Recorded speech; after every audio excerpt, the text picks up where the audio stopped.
le savez déjà, l'Afrique est le continent qui attire aujourd'hui le grand nombre d'investisseurs en raison des opportunités sans cesse croissantes dont elle foisonne.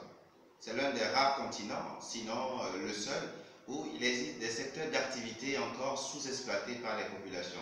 Dans l'énergie par exemple, notamment les énergies renouvelables. Son climat est marqué par le plus souvent des températures élevées et parfois des précipitations et des vents forts. Bref, autant de caractéristiques qui montrent que l'Afrique a un potentiel adéquat pour une bonne valorisation des énergies renouvelables et surtout de l'énergie solaire. Alors, que doit-on savoir sur l'immense gisement solaire que possède le continent africain? Quelles sont les différentes branches de l'énergie solaire et leur application en Afrique? Nous répondrons à ces questions dans la présente vidéo. L'immense gisement de l'Afrique. Eh bien, le Soleil émet des particules fines vers sa surface depuis son noyau. Sur Terre, nous recevons une infime partie de ces particules sous forme de rayonnement électromagnétique. C'est cette fraction de rayonnement électromagnétique provenant du Soleil qui parvient à traverser l'atmosphère pour parvenir sur Terre qu'on appelle énergie solaire. En d'autres termes, l'énergie solaire, c'est tout simplement la lumière qui nous vient du Soleil, la lumière du jour, comme on l'appelle souvent. Cependant, cette lumière qui arrive sur Terre est inégalement répartie. C'est ainsi qu'on distingue des zones de fort ensoleillement et d'autres de faible ensoleillement. Comme vous pouvez le remarquer sur l'image, le schéma de la structure du Soleil en coupe montre les gaz émis depuis le noyau vers la surface. Ces gaz atteignent la surface de la Terre sous forme de rayonnement électromagnétique. Et la répartition est inégale. Comme vous pouvez le remarquer sur la seconde image, les zones de la carte coloriée en jaune orangé traduisent les régions fortement ensoleillées. C'est notamment le cas pour presque toute l'Afrique, comme vous pouvez le remarquer.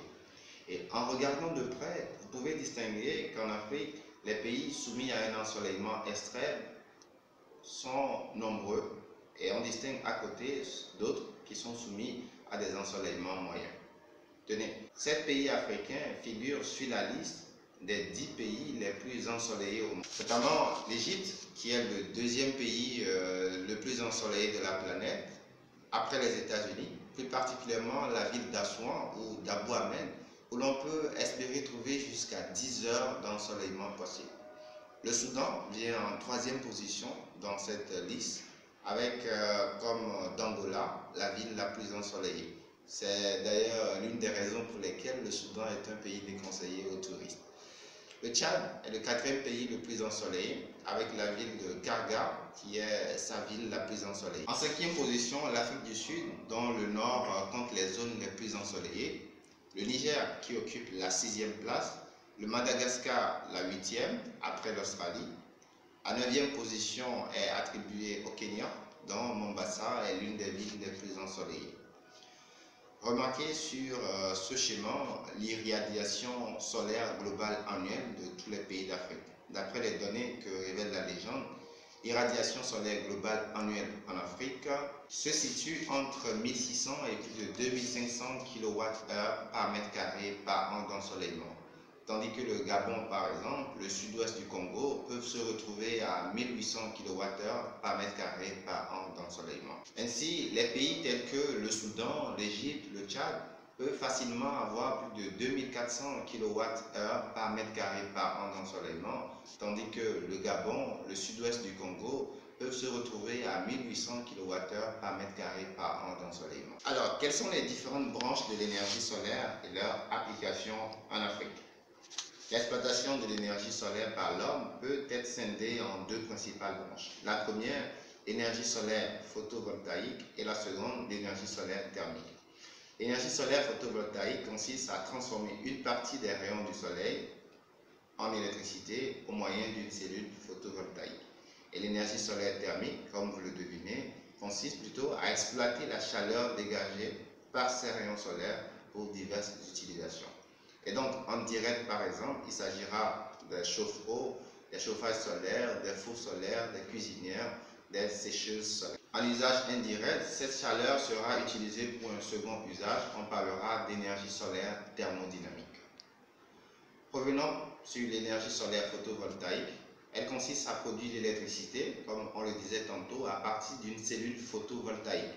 L'association de plusieurs cellules photovoltaïques vont donner ce qu'on appelle un panneau solaire photovoltaïque. La particularité du solaire photovoltaïque est que les panneaux solaires photovoltaïques sont conçus pour être posés sur tout type de surface, sol, dalle, toiture, façade, garde-fou, surtout les panneaux de technologie à mince couche qui ont une forme plus malléable. En Afrique, l'arrivée de la filière solaire photovoltaïque a été perçue comme un début de changement des conditions de vie difficiles des populations, n'arrivant pas à acquérir le strict nécessaire en termes de besoins, à savoir l'accès à l'eau et à l'électricité. C'est beaucoup plus dans cette optique que les investisseurs étrangers, mais aussi nationaux, s'engagent en Afrique.